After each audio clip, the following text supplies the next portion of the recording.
ఎంత పెద్ద వాననైనా ఓ గొడుగు సహాయంతో తప్పించుకోవచ్చు, ఎంత ఎక్కువ చలినైనా ఓ దుప్పటితో తరిమి కొట్టవచ్చు.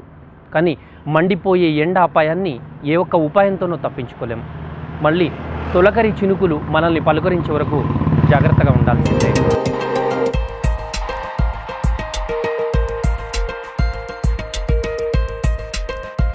బాణుడి ప్రతాపం అంతకంతకు పెరిగిపోతుంది. 10 దాటితే చాలు సెగలు రేపుతున్న బగబగలు భయపెడుతున్నాయి. ఎండలు మండిపోతూ ప్రతాపం చూపుతుండటంతో జనం అల్లాడిపోతున్నారు. మండే ఎండలు మన ఆరోగ్యంపై తీవ్ర ప్రభావం చూపే అవకాశాలు పుష్కలంగా ఉన్నాయి. కాబట్టి కనీస జాగ్రత్తలు తీసుకోవాల్సిన అవసరం ఎంతైనా ఉంది.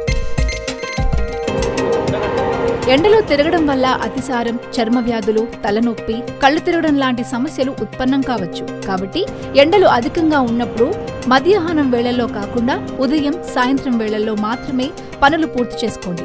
శరీరంపై ఎండ తగలకుండా వదులుగా ఉండే నిండైన లైట్ కలర్ కాటన్ దుస్తులు ధరించండి.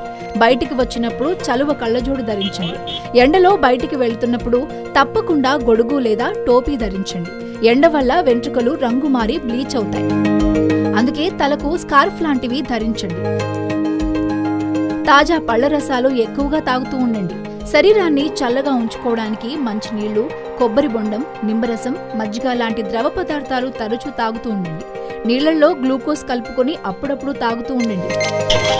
చిరుతిళ్లకు, మసాలాతో చేసిన ఆహార పదార్థాలు, బిర్యానీలకు దూరంగా ఉండండి. మద్యం, సిగరెట్లు ముట్టుకోకండి. కాఫీ, టీలకు సాధ్యమైనంత వరకు దూరంగా ఉండండి. నిలువ ఉంచిన ఆహార పదార్థాల్లో ఎట్టి పరిస్థితుల్లోనూ తినకండి.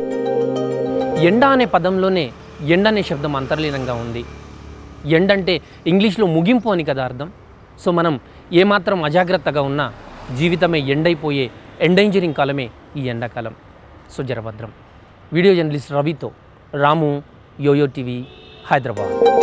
ఈ కథనం మీకు నచ్చినట్లయితే యోయో టీవీని లైక్ చేయండి, మీ మిత్రులకు షేర్ చేయండి అండ్ సబ్స్క్రైబ్ చేయండి.